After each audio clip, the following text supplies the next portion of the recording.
Good evening. Welcome to the Jewel. Thank you all for being here tonight. My name is Chris Molinsky. I'm the Director of Education here at the museum. We're delighted to have you, and we're so excited to partner with the 38th Annual Alabama Clay Conference. Thank you all for being in Auburn. I'd like to thank Paul Barrett and everyone at the Alabama Visual Arts Network and our colleague and collaborator, Annie Campbell, for working with us on the event tonight. I hope that while you're here, you'll get the chance to see two major exhibitions organized by the museum and inspired by the opportunity for us to connect with this conference. One is called Clay Body, Pottery and Stoneware of the Southeast, and the other is In Holding Close, a solo exhibition of work by the Japanese sculptor Masayomi Yasunaga, his first museum solo exhibition anywhere in the world. Before we begin this evening, I'd like to acknowledge the history and stewardship of the original homelands and territory of the Creek Indigenous peoples on which Auburn University is currently sited. Descended from the mound builders of the Mississippi River Valley, they lived here, raising families, farming, growing a variety of crops until forcibly removed during the Trail of Tears. A clan of these people, the Porch Band, remain to the south of us, and no doubt their enduring relationship with this place continues. I call forth the Creek tonight because it's important for us to always seek to understand our place in the world within that long-standing history.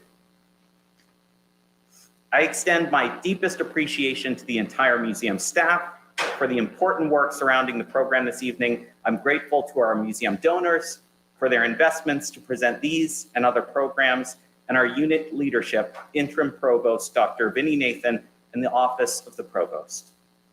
It's my pleasure to now introduce my fantastic colleague, Annie Campbell, Associate Professor of Art and Art History at Auburn University.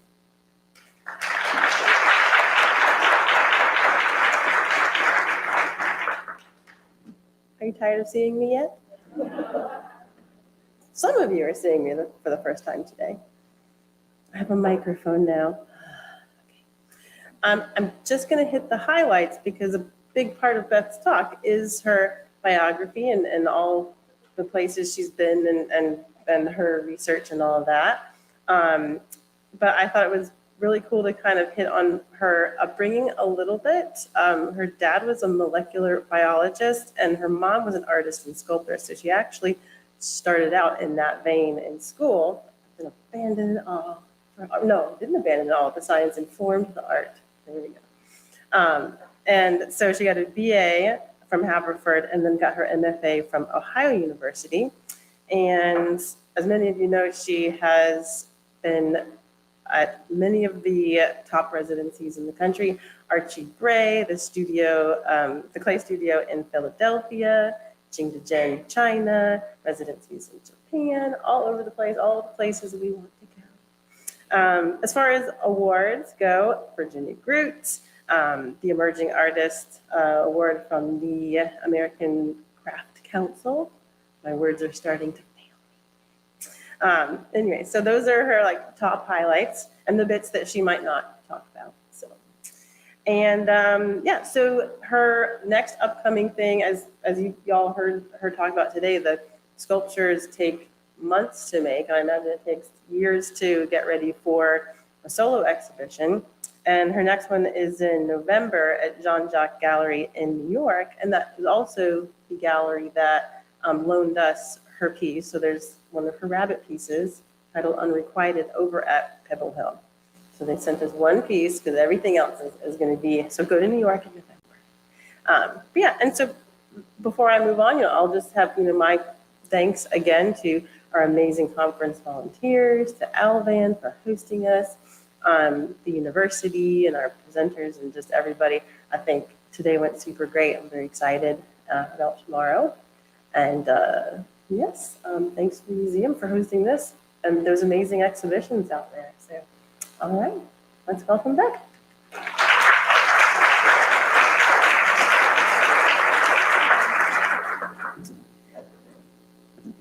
right. Hello, everyone. So I'm going to walk you through my development as a young artist through to the pieces that I just finished recently. And I really like to start at the beginning. Sorry, let me go back one more. So for me, this means talking about the fact that, as Annie mentioned, that I was raised by two incredible people. My father, a molecular biologist, was working on the Human Genome Project while I was growing up. And my mother was an art teacher. And so between the two of them, I really sort of grew up with this fierce desire to explore the world around me and then to somehow communicate the thoughts and feelings that I had about that exploration through my hands. This is actually a picture of the M51 spiral galaxy, one of our closest neighbors, galactically speaking. And I like to show it because it was the research topic that I was studying when I was at Haverford College. I was a triple major in physics, astronomy, and fine arts.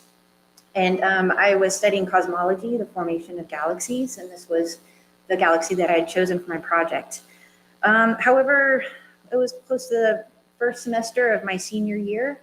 I'd been also taking art classes on the side, and I decided that there was something about my studies in science that was losing that awe and that sort of meta study as we focused further and further on numbers and the specifics of our research that was pulling me away from the meaning and the sort of connection that I had to the exploration of the unknown world. And I decided that what I really wanted to do was continue to stay in that moment of getting outside of my own experience as an individual and conveying that experience to other people. So much to everyone's horror and dismay, I dropped my physics and astronomy degree one semester away from graduation and just declared myself as an art major, which Haverford didn't have an art major, they just had a BA that you could get. So what I had done, though, was study from the human figure for 6 hours every day. For 4 years. And so when I left, I didn't have any work in my portfolio, but I had this memory of muscle, bone, and sinew that was absolutely ingrained in my psyche. So after I left Haverford, I was really lost. I had no idea what to do or how to be an artist or what that even meant. So I took some time off. I spent 3.5 years just making work in my little basement studio in Columbus, Ohio. And some of the things that I made during those first years were just really big insect pieces that I mostly coil built. My thought at the time was that, well, if I want to talk about my interest in science, my interest in art, I need to find a subject matter that literally combines science and art. So I made these pieces that were based off of Newton's idea of a clockwork universe. And I had these large insect pieces that had little pieces of clockwork or mechanical elements all over them. And this piece was called a Nancy's jar. It was about 3 feet tall. During my third year, when I was making work on my own, I started thinking, I really want to bring the body back into my work, the human form, but I don't want to represent sort of these classical nudes. So I started bringing elements of the body into my studies of the natural world. And at this point, I started scuba diving as well. So this was one of the pieces I did from my underwater series called Premonition. My fourth year outside of school, I was making work and selling my stuff at craft fairs next to the teddy bears and handmade soap. And I was like, man, I really love making work, but I don't know how to communicate with my audience. Mostly people just walk by my booth and be like, whoa, that's really weird. Or, like, are you on drugs? Or so I was just like, all right, well, how do I communicate that sense of connection to the audience who's looking at my work? So I decided to go back to some more definitive human form. So I started combining animal and human and natural forms together. And this is an example of a piece like that called She Speaks in Whispers.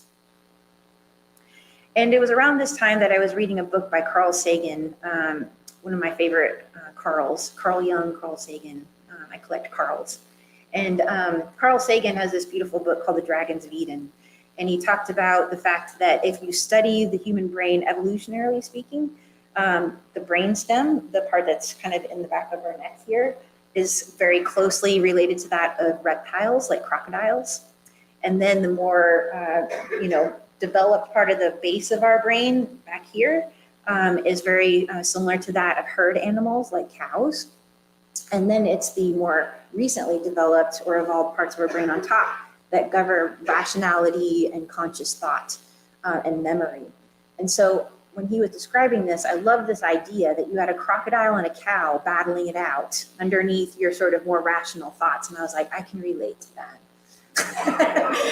So, this territorialism with this herd instinct and the sort of insecurities and all this tied up in kind of strange rationales and memories. So when I was making these hybrid figures, I was thinking a lot about the different parts of ourselves that still remain from those distant, past selves. And how we connect with emotion and memory and instinct. And it was around this time that I decided, all right, I need to go back to school and learn what it means to think about art, because I was pretty sure I could teach myself how to make anything, but I didn't know how to think creatively and subtly about the images I wanted to make. So I went to Ohio State University to study sculpture. And my first year there, I decided I wasn't going to really fire or touch clay for a while. I just wanted to, build with alternative materials and sort of stretch my brain out a little bit to think about concepts in sort of a more abstract way. So for my first trimester at Ohio State, I just worked in sticks. So this was an example of an installation I did in the janitorial closet. And it was just called A Path Towards Uncertainty. And it was just by, finding pieces of wood and binding them together with wire and creating these weird kind of primordial figures out of that. And then my second quarter at Ohio State, I decided, well, I really miss clay, but I won't fire anything. I'm just going to work in wet clay and just create these experiences. So I got these 8-foot by 4-foot panels that I built into these easels and backed it with wire. And then I put 1,000 pounds of clay on each panel. And I had 3 of these panels in my studio. And every day I would unwrap them and then I would time myself and give myself like 45 minutes to use my entire body to sculpt on these big 1,000-pound panels of clay. And then I would just take a snapshot or a picture, of the results and then erase it again. So I did maybe 60 or 70 of these panels over a period of a quarter. And I wasn't trying to sort of think up specific narratives. I wasn't trying to convey a specific idea. I was just trying to think about what is it like to use my body to move this material around without any tools, just my fingernails and my elbows and my wrists. And then my third quarter, I decided to leave the ceramics department altogether. And I went and studied robotics in the art and tech department. And I just made a lot of awkward, weird work over there. And this was one piece that I created. It was a robotic sculpture called The Sleep of Reason. And basically, I had the janitorial closet set up where I painted everything black. And there's no light in there. I had to light it to take these photographs. But you would walk into this closet and then shut the door. And there would just be a teeny little flame there. And if you walked closer to the flame, you would bump into a microphone stand. And if you spoke into the microphone stand, then a ring of fire would appear on top of this metal stand, and it would respond to your voice patterns. So if you spoke, or if you recited poetry or anything like that, you could see the patterns of your voice and the energy you were putting into it visualized. So I had this piece up for, I think, 2 weeks. And then I had a critique with my professors, and they all sat around and they were like, "Oh, Beth, what are you doing now?" And I was just like, well, it's the sneaky student thing. You're like, "What do you think I'm doing?" And they were like, "I don't know. Is it about, like the primal energy of fire and how, we convey that through our words?" And I was just like, "No." And they're like, "Oh, is it about the destructive power of words and, how, that can act upon another, especially when you're, sort of alone in your own mind?" And I was just like, no. And they're like, "Well, what is it about?" And I was just like, well, I was secretly recording everything that was being said into the microphone. And there was this uncomfortable silence for a moment. So I had wires going from the janitorial closet, sneaking down the hallway and to my studio. And so every time someone entered the room, I could hear them and was recording what they were saying. And I had over 3 hours worth of tape at the end of this. And it was people moaning, people singing, people reciting poetry, people howling, making kind of just weird, inhuman and human-like sounds in the darkness. And to me, they were disembodied from the experiences people were having, but just listening to those sounds, and especially having them interrupt me when I was working on something, was really intense. So I show this piece because I spent the whole next year, my second year at Ohio State, making work listening to those tapes over and over again. So if I can get it to advance the next slide. I'll try. Okay, so my second year at Ohio State, I made these life-size figurative pieces that somehow embodied those sounds. And they were all human figures, but I was trying to pose them into positions that reflected the animalness, the sort of otherness of those sounds that were, kind of taken away from the human context. So I tried to imagine the figures that might be uttering those sounds. And this was one of those figures called Play. And she's, sort of in this very strange animal-like position. She's got her tufts of hair that are acting like ears. And she's kind of, crawling along with her fingertips. And these figures were some of my favorite things that I made during that period. But when I showed them, most of the reactions were pretty much the same as when I was at the craft fair. People were like, "Well, these are really weird." There wasn't a sense of connection to them. And I decided at the end that although they were fun to make and I felt connected to them because of the experience that I'd made around them, they weren't getting across to my audience. And I decided in the end that for me, art is not supposed to be a selfish act. It's supposed to be a form of connection, a form of communication. And if I was just sort of yelling these things into the void and no one was picking up on the other end, then there was no point to doing what I was doing. So I decided, all right, I tried to basically trap a more primitive animal self in a human body and let it express itself, and that didn't work. So what if instead I trapped a human, conscious, rational mind inside of an animal body and tried to let the figure express something human, but without the power of speech, without human body language? So I made this big dead boar, and I don't know really what I was thinking. I was just like, all right, the first thing I'm going to make is a dead pig. and I think at that point I was just feeling really discouraged. It's around the third quarter when everyone's submitting their thesis proposals, and I had no idea what I was doing. And so I made this big dead pig, and I didn't look at pictures of boars or pigs. I just wanted my idea of the human body to somehow infuse itself into this animal. And when I got it out of the kiln, I was like, oh my God, this is the worst thing I've ever made. It's really bad. And I had my review to decide if I was going to go on to do my thesis work that afternoon. And so I got it out of the kiln. I was like, what am I going to do? So I shoved it under the table and covered it with a towel. And I got out my previous figures that I'd done the previous quarter. And I was like, I'm just going to go with this. This is what I'm going to do for my thesis work. And my professors all came in and they sat around. You could just hear this collective disappointed sigh. They were just like, oh no, these things. And so we talked for a little while, and it came up that we decided I was not going to continue my studies at Ohio State, that I would leave the program and take a leave of absence while I sort of got my head on straight and thought things through a little bit more. And, you know, I'm on the verge of having a breakdown. They send me into the hallway while they were going to have their final discussion. So I'm sitting out in the hallway, and 45 minutes later, they call me back in, and they're like, we need to talk to you some more. So I come back in, and they pulled the dead big pig out from under the table, and they're like, this is amazing. This is the best thing you've ever done. Congratulations. Like, you can do your thesis work. And I was like, wait, what? And at first I was like really lost and confused and relieved. And then as soon as they left for like 15 minutes, I got really mad because I was just like, this is awful. This is the worst thing I've ever made. And they love this. I don't understand academia.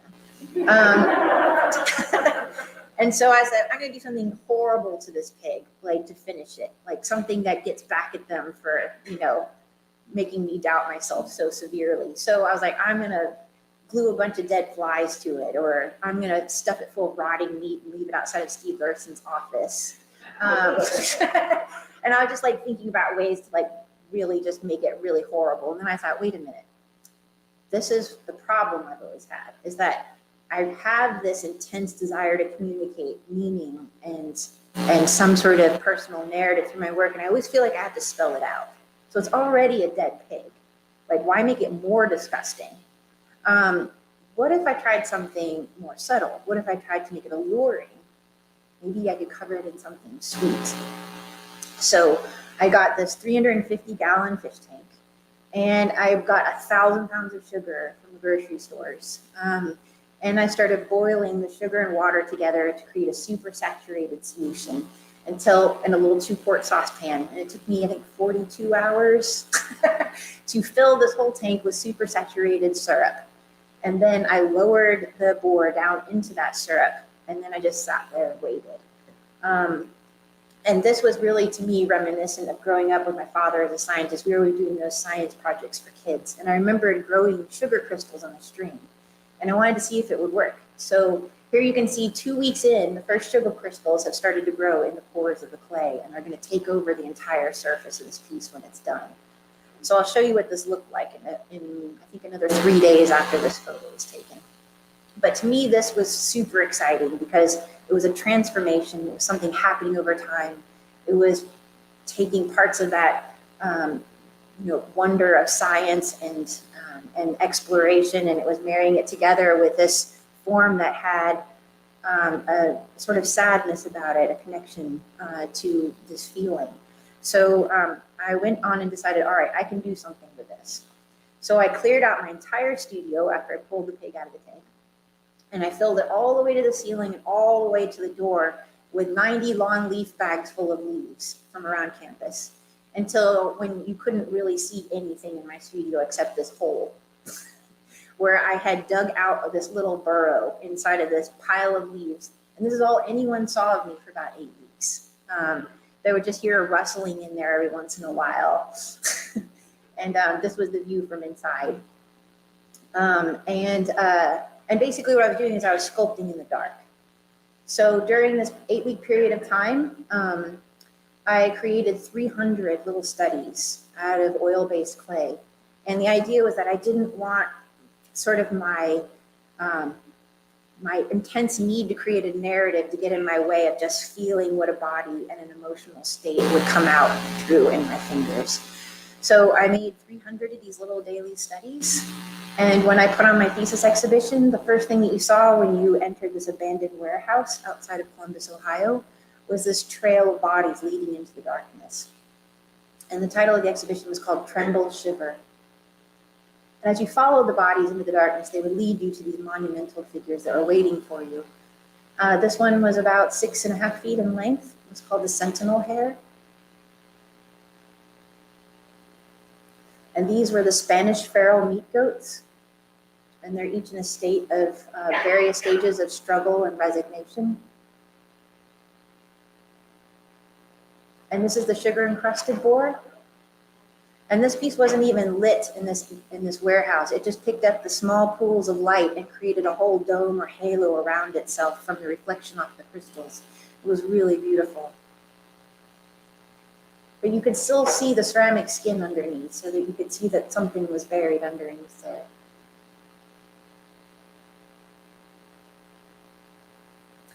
So after my thesis show, I felt pretty lost because this was all new work that I produced over one summer. So I had the wonderful opportunity to go do a residency out in Helena, Montana at the Archie Bray Foundation. And it was basically permission to spend 2 years digesting all of that and trying to figure out what it all meant to me and where I was going to go from there. So when I got to Helena, Montana, the first thing that struck me was that at Ohio State, we just undergone a major renovation. We had rooms that were kilns, basically. We had this one room called Big Bertha, and it was a kiln that was a room. And you could just open the door, put your piece in there, and fire it. We also had those big car kilns. So making those big pieces for my thesis show, I just reassembled them right in the kiln and then fired it. It was great. But when I got to the Bray, the biggest kiln we had was about like this, gas kiln. And I'd never really learned how to fire a gas kiln really well. So I was just like, So it was a challenge to try to think of how can I fit my big pieces into these little tiny spaces. So this piece barely fits inside the largest kiln we had at the Bray at the time. And I thought about confinement and about how mentally and emotionally we all have confined spaces in which we're allowed to operate. So a lot of the pieces I made during my first year at the Archie Bray were about mental and psychological and emotional confinement as expressed through body language in these large animals. I did an installation at the Archie Bray's warehouse called Animal Body, Human Space. And this was one of the pieces from that exhibition. It was called Object Lesson, Dissension. Dissension being sort of an argument that's never resolved between two sides. So as you walked in and saw this piece, just the wind from the passage of your body would cause the two things to rock unevenly because it's suspended by a pulley in the ceiling. So they're perfectly balanced. And if you even just like brushed by it, then the two would rock back and forth until they found equilibrium again. Another piece in that exhibition was called Object Lesson, Arrogance. And this was a life-size rhinoceros head that I sculpted and then made a mold off of it and then cast it in XX Sagar clay mixed with plaster. And then the feet below are life-size rhinoceros feet that are just sculpted out of stone where I covered a terra sigillata. And then during the exhibition, I painted the surface of the rhinoceros head in wet slip. And I had 2 lit cigarettes that were coming out of those feet. So trails of smoke that were coming up on either side of the head. And as the slip dried, of course, it cracked and peeled and slowly just fell away from the head. Another piece in that exhibition was called Object Lesson, Apathy. And this one was in a tank with a faucet that was dripping water into the tank very slowly. So over the 2-week course of this exhibition, the figure slowly drowned beneath the surface.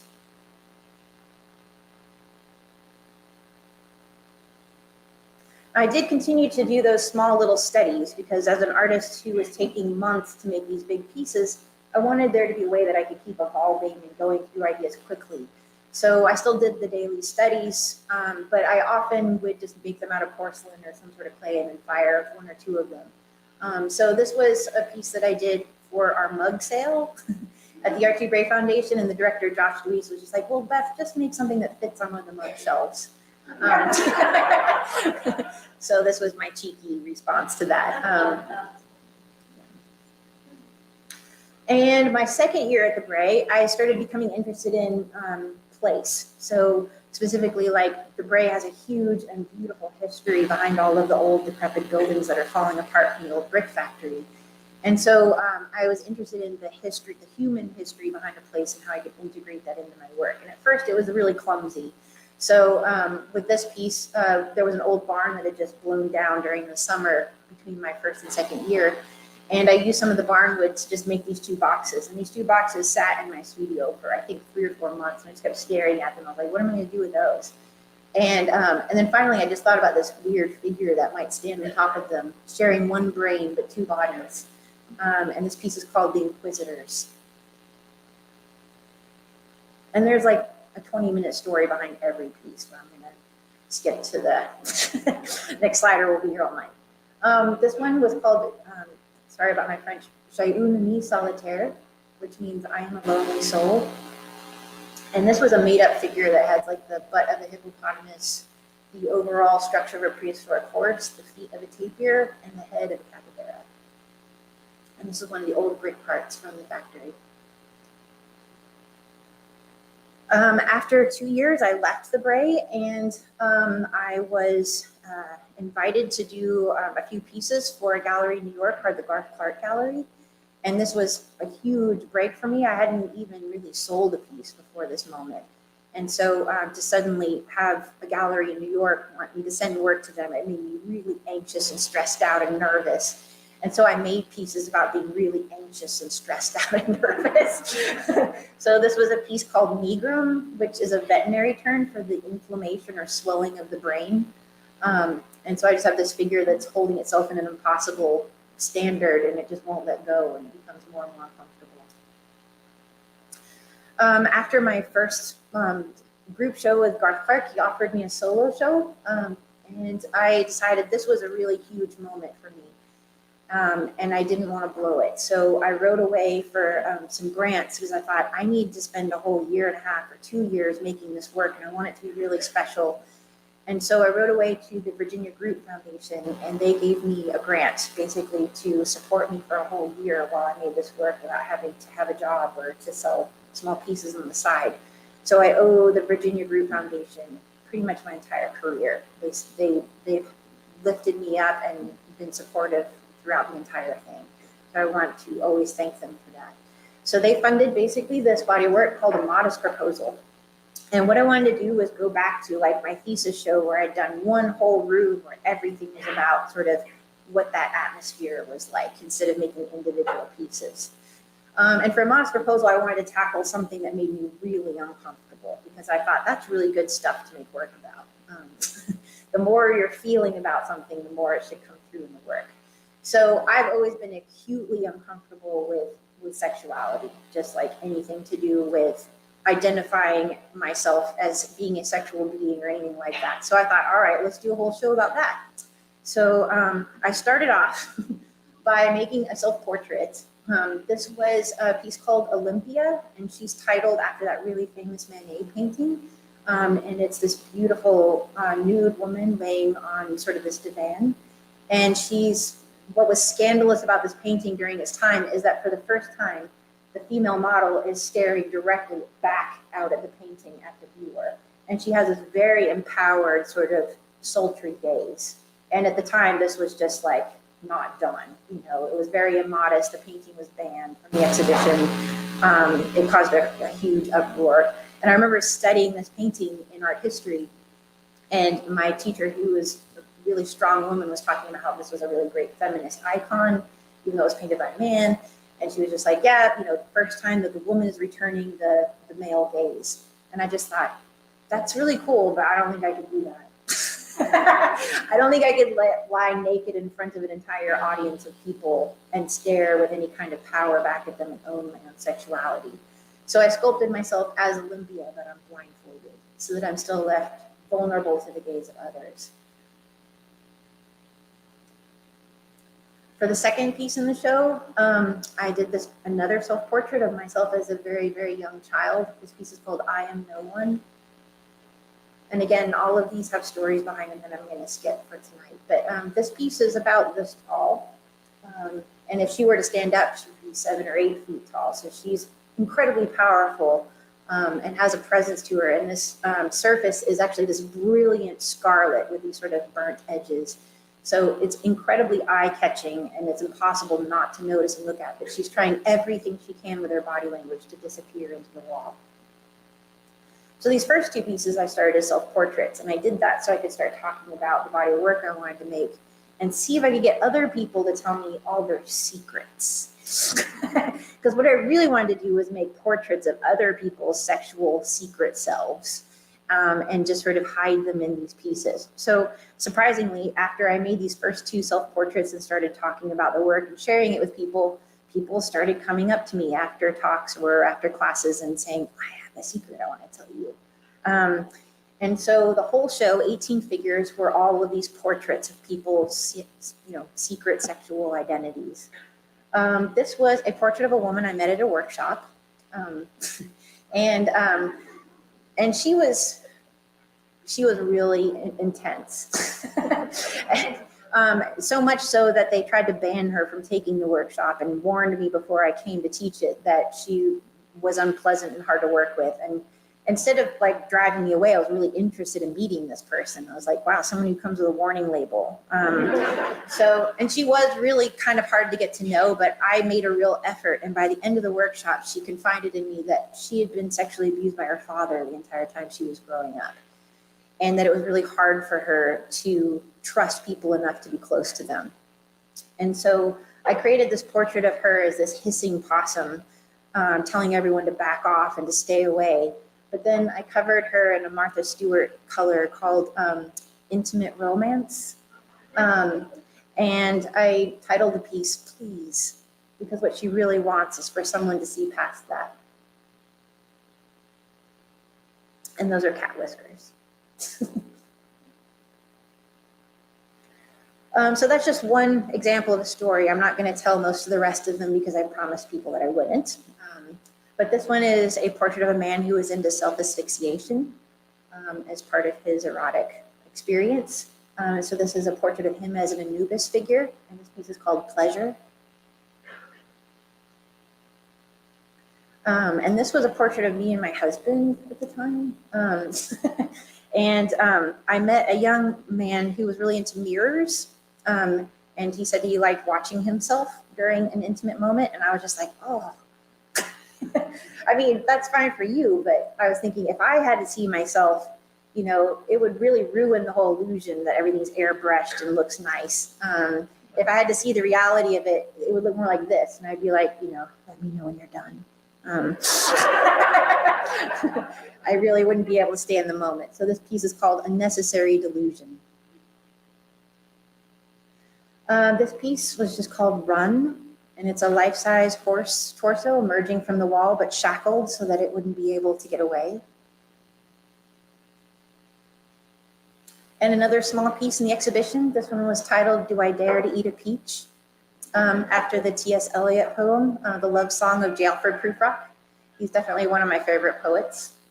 But about this sense of longing and of some unexplored possibility that probably will never happen but exists in your head. This one was called Empire of Dust. So some of the figures had sort of an overt sexuality, but most of them were very subtle. So that during the time that you spent with these 18 figures, there was a sense that there was a tension or a hidden sexuality sort of simmering in the room. But on a lot of the figures, it wasn't really obvious what it was. And that was what I was really aiming for, was creating this environment. So after that show, my partner and I moved out to Eastern Washington. And we bought our very first house. And as I was building my studio, I cut halfway through my left hand with a circular saw. And so basically it took me basically year and a half of multiple surgeries where they knit the bone and the tendons and the muscle and even repaired nerve damage. So I still don't have feeling in this part of my hand.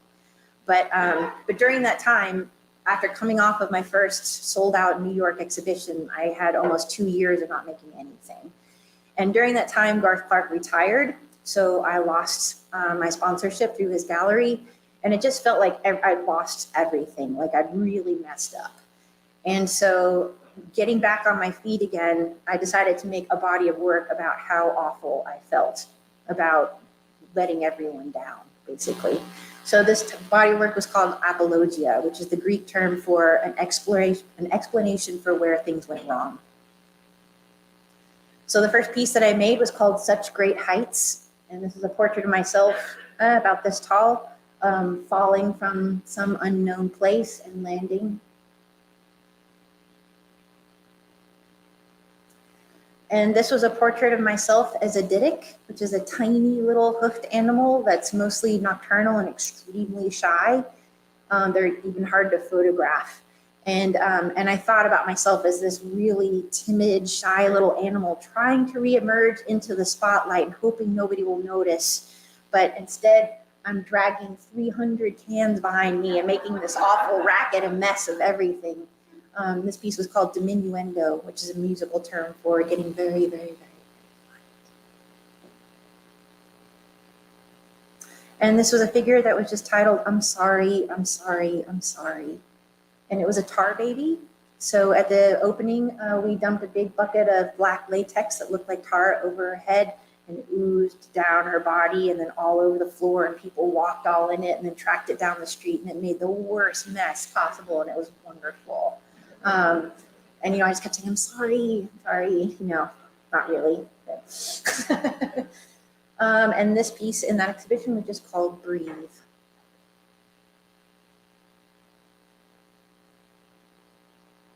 So after this period of time, I decided to pluck up my courage. I got a plane ticket to New York, and I just started walking around Chelsea. And I was like, I've got to find a new gallery. I want a place to show in and somebody to represent me, so all I have to concentrate on is making the work for that space and that audience. So I was really thinking about space a lot and thinking, like, what does it mean to show in New York? What does it mean to show in this basement space, or this like high-rise space, or this converted office? And I walked by this space, and I was really intrigued by it because it was all concrete and sterile white walls, and it was the most intimidating looking thing you could ever walk into. And this was the Claire Oliver Gallery, and this is what it looked like inside of there. And I was like, oh, you know, you walk around, you just feel like, I don't want to touch anything. It's really sterile, it's really clean. And I thought, I want to show in here.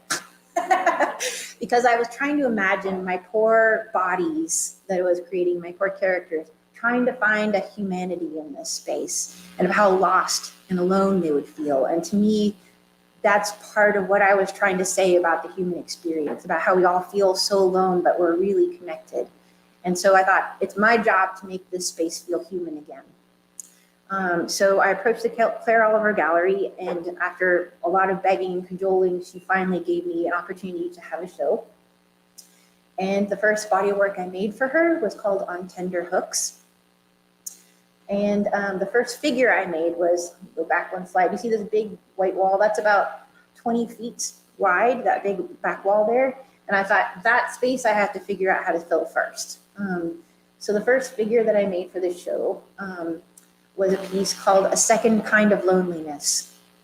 And this is a 16-foot long figure, so she's huge. She's not quite as big as you see it project on the screen, but in my head, she's that big. But it's a really large piece. And she's mounted on that back wall, sort of floating just above eye level, like you're right at eye level with her head. And if you stand in front of her, you can hear her breathing. So I built a whole internal mechanism of bellows that were operated by a little computer-controlled microchip and a system of cams and levers that operated inside of her stomach there, so that it was opening and closing those bellows. So every 8 seconds, you'd hear her pull in a breath, and then every 8 seconds, she would blow it out, and there was a small field of pinwheels right in front of her, so they would slowly spin as she was breathing out. And then the smallest piece I made for that exhibition was this little tiny rat figure that was called Your Eyes Have Their Silence, which is a line from an E.E. Cummings poem. And at the front of the gallery by the door, there was this figure called Humiliation by Design. And as the viewers came into this space, they were encouraged to turn this crank that I'd welded and reassembled from an old corn husker. And as you turned the crank, the gears would spin, and the central figure would very slowly and painfully rotate in a circle around the central rod. Another figure in the show just called Husk, and she was hollowed out so potato chip thin that you could see through her in multiple spots all over her body. It was just a shell that was left behind. And then the central figures in the show were these two figures that we're embracing, called A Rush of Blood to the Head. And to me, they were they anchored the whole show for me. So they were in the very center of that space with all the other, I think there were 13 figures in that show. And this is the full shot of that piece. It's kind of important. But I think one thing that I do like to talk about at this point in the slideshow is that most of the time when I photograph my work or have it photographed, it's shot with really harsh lighting and to maximize the shadows so you can see all the textures on the surface of the piece. And in this case, like the piece is shot with me almost laying on the floor. So when you encounter this piece in the gallery space, or this piece is now at the Chazen Museum of Art in Madison, Wisconsin, it's a very soft and very sensual and subtle piece. It doesn't look like this. This is lit very dramatically to make a great photograph, but the intention behind the piece and the way I wanted people to encounter it was in this very sort of, I don't know, like just absolutely alluring and soft and quiet. So there is a difference between the way my work looks in person versus how it's shot for photographs. In between my first show with Claire Oliver and my second show, I did a few single pieces and installations for her gallery. This was a small installation I did in her downstairs space called Bloom. And the figure is about life size for a human body. And it's just this figure that's sort of falling, twisting, and descending among this snowflake pattern of these little hand-tatted pieces of antique lace that my mother-in-law had given to me. So there's probably like 250 of these little pieces of lace that are starched and then hung to look like snowflakes projecting off of the wall. And I was thinking a lot about, in this piece, about how when I was growing up, you know, I was really sort of my father's daughter. I really wanted to be just like him and be a scientist and be taken seriously and do important work in the world. And so that meant in my mind, I had to reject femininity. I had to reject being a little girl. I had to be, you know, more like my dad. And so, you know, I refused to wear dresses. I didn't want to wear makeup. I didn't want anything to do with anything that had any whiff of femininity about it. And that pretty much continued on into my adult years. But what it did was it created this real schism inside of me, because my body, my hormones, everything else about me was telling me I was female. But my intellect was worried that that would mean that I wouldn't be taken seriously.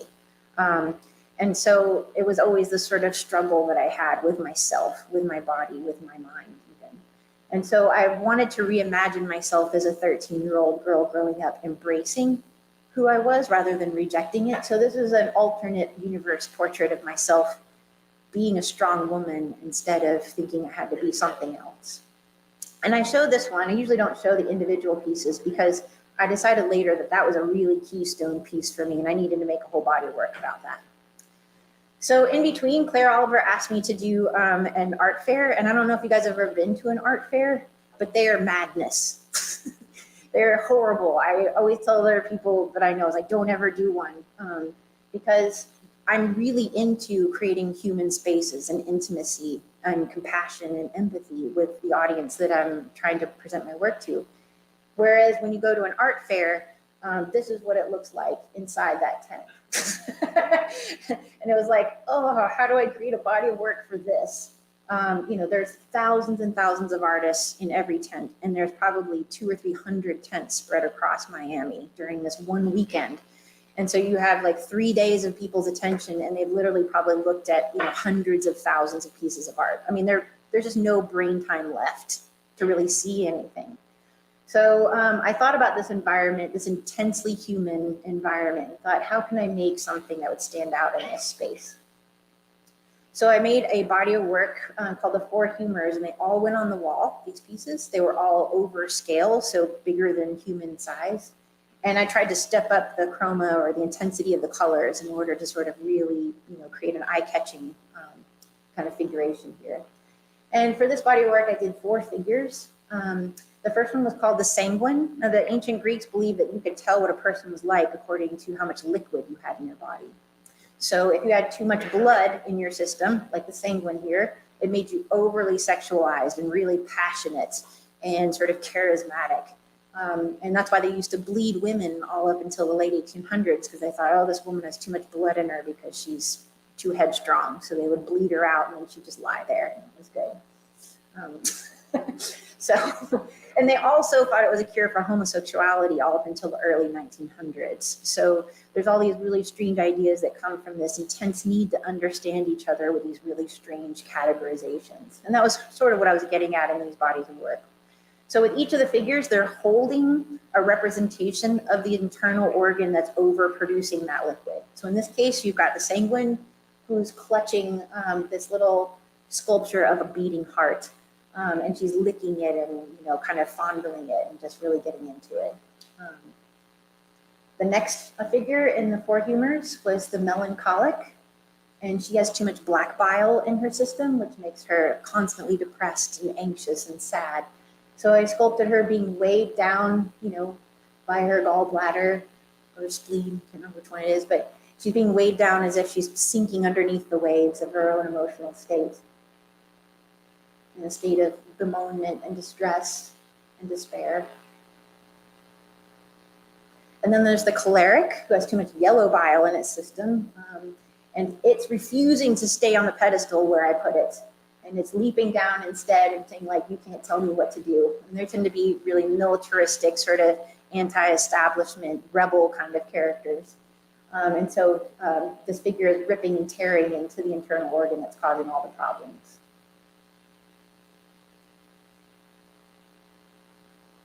And then the last figure is the phlegmatic. Too much phlegm produced by the lungs makes you pretty much cut off from your emotions. And you tend to be this over-analytical and cold, unconnected person. So I had my made-up figure here, which I just call the beast, floating around by its lung as if it doesn't have a care in the world and it isn't really, fighting or struggling or directing itself. So after the four humors, I really kept thinking about that figure called Bloom, about adolescence and identity. And I decided I really wanted to make a body of work that explored how we come to identify ourselves as who we are. Where does identity happen and what stages? And what does it even mean to form that, and can it be changed? And so I did a body of work that was called Come Undone. And the idea was that I would just pull my life apart and try to examine it under a microscope or through a telescope to see if I could find those pivotal points in my life where they were defining for me. And so the first things that I was doing, I kept drawing these question marks over and over, because I was like, identity, who am I? Where does it come from? I kept drawing question marks really huge on my studio wall. And I just really liked this line with this separated moment at the end to sort of put a stamp on it. This is the question and this is the search for the answer down here. So I did these two figures that are in shapes of question marks. One is upside down and one is right side up. And the first one that I did was the question that devours. And that's this piece right here. And again, a little larger than life size for a human. And the second figure is called the sentimental question, upside down question mark.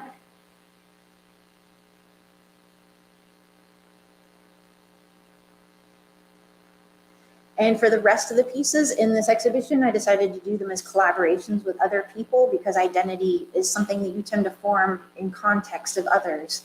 And so there was a young artist working at Washington State University, and Lauren Turk, and she worked with fibers and agreed that the two of us would work on sort of that period in adolescence when you're really forming your idea of who you are outside of your own head and outside of your family. And so we sort of decided that we really identified with the tale of Little Red Riding Hood, except that we had decided as young girls we wanted to be wolves. We didn't want to be eaten. We didn't want to be preyed upon. We wanted to be the predators. We wanted to be the strong ones in the story. And so we had, both of us, in terms of how we viewed ourselves, had rejected this idea of femininity and had swallowed her and become this wolf. That had somehow destroyed a part of ourselves. And so we made this piece called In Bocca al Lupo, which is an Italian phrase that means in the mouth of the wolf. And I sculpted this figure so that this wolf is big enough that I can fit inside of its belly before I put it back together again. So it's a pretty huge figure. It started with about 2,500 pounds of clay. But it's standing on these four uneven pedestals that are all in the process of falling over. So the whole structure is collapsing underneath it. And it's vomiting back out all of the femininity that it had tried to swallow and hide for the rest of its existence.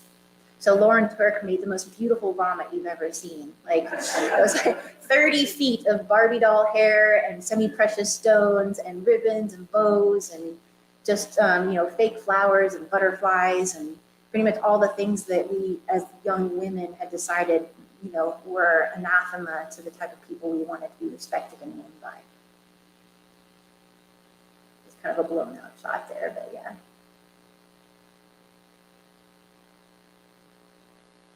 The second collaboration I did was with Alessandro Gallo, who is an Italian artist that I met while teaching at La Meridiana in Italy. And he was working on this small figure that he was painting Japanese tattoos on the surface. And I became really interested in the Japanese tattoo symbolism from the Irizumi and woodblock paintings in particular to the Yakuza designs that were later incorporated by that kind of culture. And so Alessandro and I spent a lot of time talking about tattoos, and I was talking to him about how, well, American tattoos versus, Japanese tattoos. The Japanese tattoos have symbolism that tie together basically symbolism of where one wants to be in your life. So ideals, those tattoos represent sort of like touchstones to values that you have and where you'd like to be spiritually in your life. Whereas American tattoos tend to be more like stamps of where we've been, like records of our past. So I love this idea that you could combine the two to tell the story of where you were and where you wished you could be. And I asked Alessandro if he would collaborate with me on a tattoo that we designed together that told the story of my past as it transformed into something who I wish I could be. And so the piece that we made was called L'Amante, which means the lover. And what you see here is a reimagining of the piece that was blindfolded. So Olympia has had her blindfold removed, and she's looking back at the viewer for once, trying to own the beauty of her own body and her own femininity. And she's covered with this really beautifully subtle tattoo that Alessandro painted to look almost like camouflage, that has symbols taken from Irizumi paintings, a transformation, both from the past and into the present.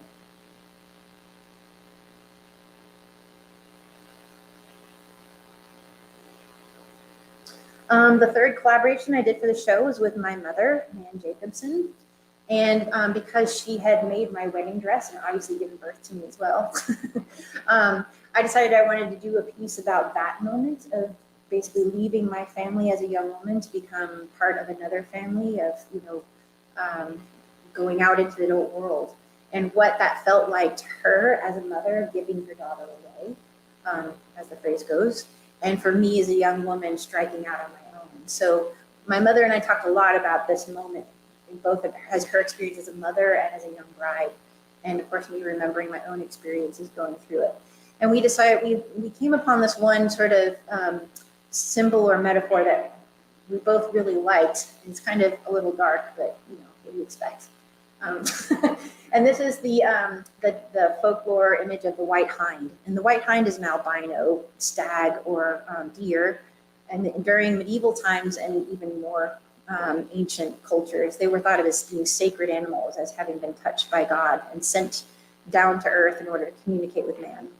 And in medieval Europe, the idea was that you would send a virgin into the forest, and her purity and innocence would attract this spiritual animal, and then the man could shoot it. And so my mom said, that's a perfect allegory for marriage. So I was like, okay. So we decided to use the white hind as our piece for the symbol of this moment in identity forming. And we contacted 60 artists from around the globe who were fiber artists. We asked them to create or to send us these hand-tatted doilies. And this likens back to that piece called Bloom that I talked about earlier. So we collected over 600 doilies that were all handmade by women, representing hundreds, if not thousands and thousands of hours worth of work of women. And then my mother hand sewed all of these doilies onto a backing of organza in the shape of a giant oak leaf.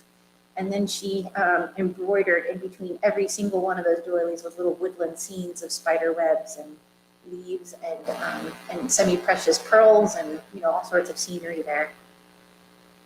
And then this created the wedding train for the white hind. This is a studio shot of us working on it together. And there she is in the gallery. She's waiting at the altar. She's pierced with 7 arrows, which for me represent the 7 times my heart has been broken. It's a lot more now, but at the time it was 7. And then the last piece that I did for this exhibition about identity was based off of the Van Eyck altarpiece called The Adoration of the Lamb from the Ghent altarpiece painting. I've always loved this little tiny detail of this altarpiece. And it just shows this lamb, perched upon this plinth, and it's bleeding out into a chalice. And of course, it's surrounded by this sort of spiritual halo representing God the Father. And I always found it really interesting that in a lot of Christian iconography that the Holy Father is represented by a female lamb, that it's this female body bleeding out and sacrificing that represents sort of this spiritual transformation. And I really loved that. And I thought, what greater symbol, for what my mother and all these other women who have come before me have done, but to sacrifice, their own careers, their own lives in order to, support their families and their children, which my mother definitely did. And at this time, I was thinking a lot about, like, well, what if I want to have children? But my partner at the time was like, no children, like, you're too crazy and you have too much to do and there's no room in our life for children. I just kept thinking about, like, but all these women who've come before us, both my partner and I, sacrificed what they did in order to have us and to continue on their legacy. And I kept thinking about that sacrifice. So I wanted to make a piece about that. So I revisited the sugar crystals again. This time I grew them just on the body of this lamb, about 3 inches thick. And then she's wired internally with all these lights so that when you turn the lights off in the gallery, she glows with this big halo of light that come through the crystals through her body. And then it's raining down semi-precious stones and antique lead crystal from her body, and she's bleeding out into a handmade chalice onto the floor.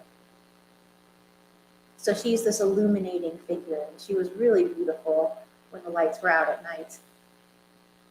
And this piece is called The Adoration.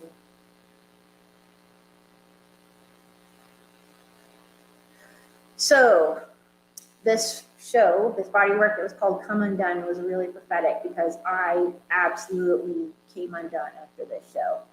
I think the show was still up in the gallery when I told my partner at the time, I was like, I want to have children. I was like, I've decided, after doing this body of work and really exploring who I am and how I've come to be, I want to change the direction of my life and I really want to be a mother. And he was like, well, I don't. And we'd been together for 18 years, and we split. And this was just catastrophic for me personally. And this happened a week before I was going to head off to Japan to Shigaraki to do a residency there. So I went to Japan just absolutely nuclear blasted. Like, my whole mental and emotional state was in ruins. And so a lot of the pieces that I made during this period of time were about the struggle to find my feet again. This piece was called Obarion, and in Japanese folklore, the yokai are these spirits that inhabit these inanimate objects around them in daily life, and they come out and do evil things when you're not looking. So this particular yokai spirit, called Obarion, feeds off of depression and anxiety and sadness. And the more you feed it, the heavier it becomes until it crushes you beneath its weight. So this is a portrait of a figure that's being crushed by Obarion.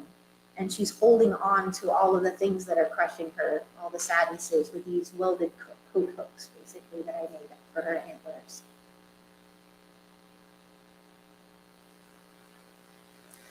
So in 2014, I did another collaboration with Alessandro Gallo, namely that I got pregnant. And I decided, all right, I'm going to do this. I'm going to be a mom. And while I was going through that pregnancy, I also did a sculptural collaboration with Alessandro while we were waiting for our child. And this piece was called Tangled Up in You.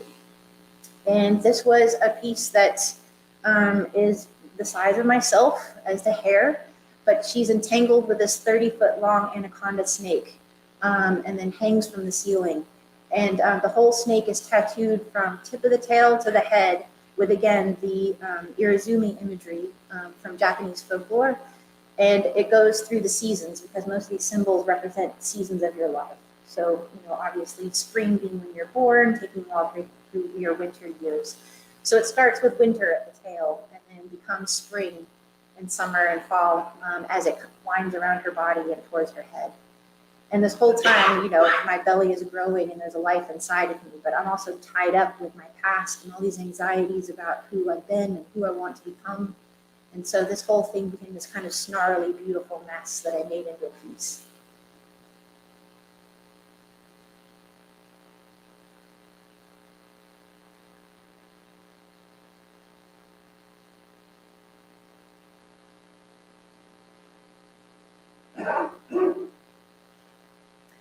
So after this, again, then it became oh wow, now I'm a mom. And I have to figure out how to be all these different things for different people. Because I also opened a studio in Helena, Montana, where I mentor other young artists. So this is called Studio 740. And I have 5 young artists who work alongside me, other young aspiring professionals, and I help them out with their professional careers. I try to give them advice about how to make it as an artist. I put them in contact with collectors and gallerists and try to help them find their way. And so I'm a mentor, I'm a mother, I'm trying to keep my studio practice going, but I definitely feel myself being torn in all these directions.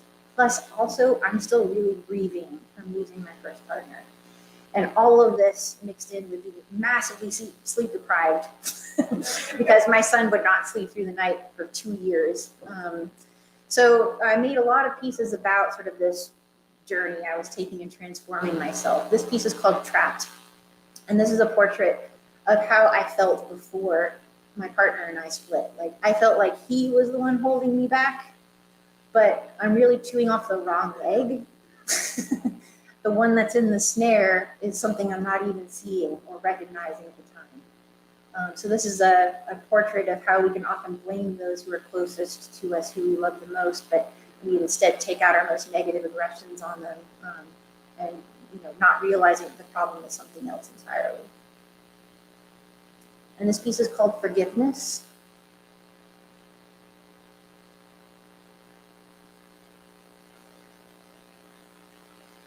And this one's called Kept. And I did 5 variations on this piece. It's a piece that's cast, so I almost never make pieces in multiples, but this is one example of where I did. And one thing I wanted to do with it was to show the progression of this figure being tied to the wall. So in each progression, the rope is severed a little bit more until on the last figure, there's just one single string holding it still to that hook on the wall, and it's almost free. This piece is called Committed.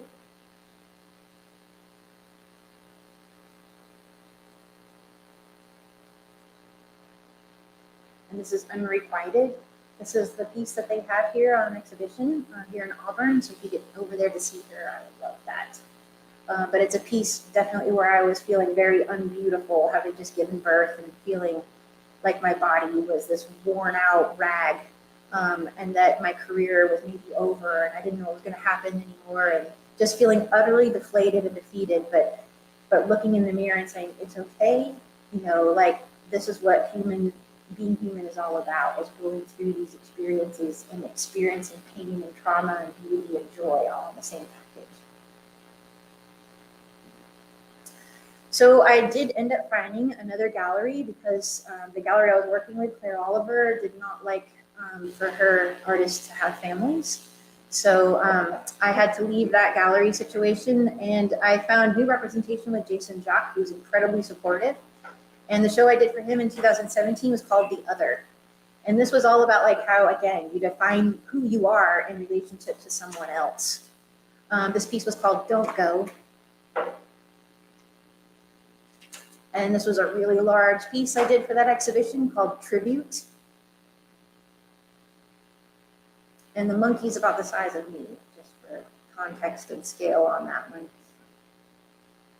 And the original position for this piece was supposed to be that it was in front of the glass front of the gallery, and then we cracked the glass so that it looked like the monkey had been throwing stones at the front of the gallery.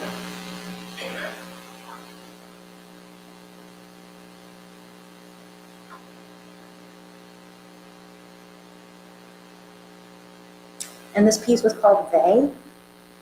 And she's about 1.5 times, maybe even close to 2 times human scale. And she's resting on this really, or I should say they are resting on this really luxurious pillow of rabbit furs and skins.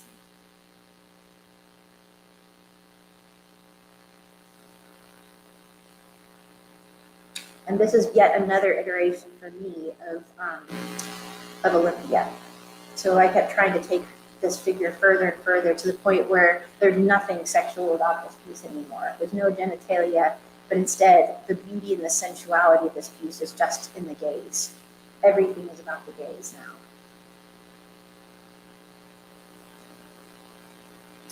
And this piece was called Limerence, which is that feeling when you first fall in love and you just want to be this person and become this person and devour this person and just like lose yourself in who they are. And I remember later my son seen a picture of this and he said, "Mom, are they fighting or loving each other?" I was like, yes.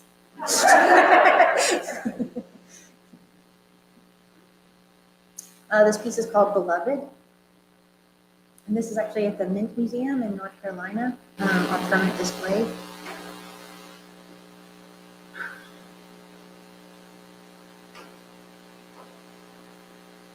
And this piece is called Through an Empty Place.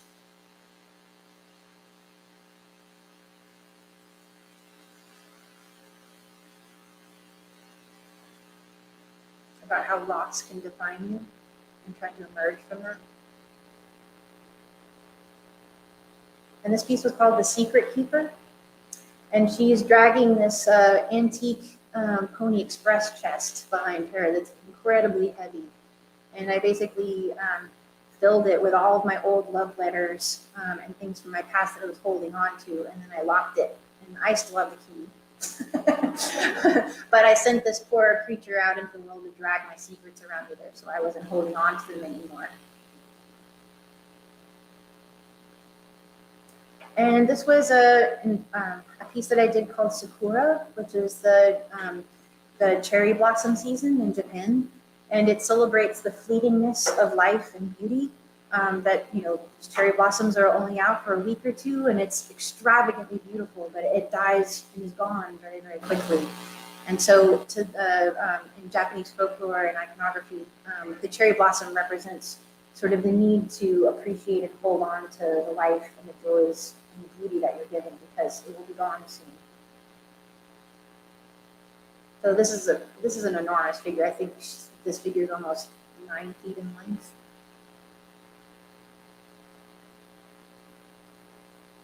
And this one's called A Safe Place. And right now I'm working on a whole body of work about human trust and what it means to have lost that trust in our society and our politicians and each other and ourselves, and how can we rebuild that again. And that will be the show that I have in November, to be continued. Thank you.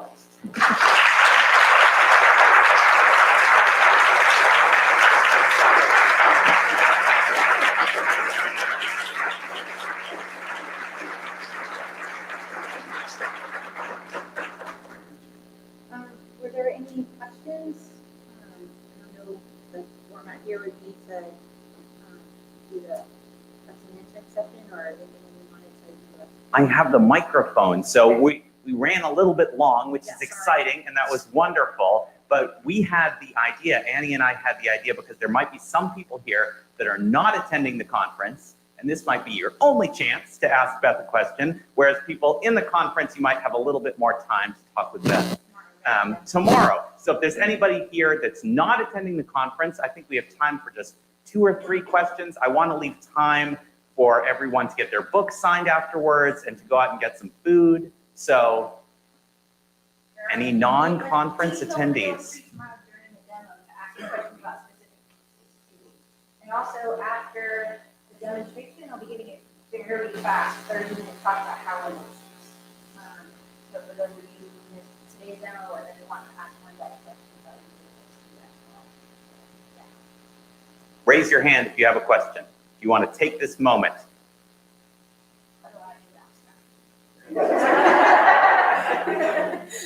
Last chance. Sorry.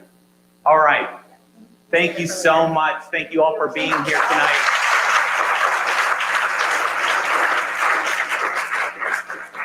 A couple of our amazing Auburn students are in the gallery, and they'd love to talk to you about the exhibitions. If you have time to go through, grab some food in the cafe. And if you have a book, form a line over here, and we're going to get those books signed for you.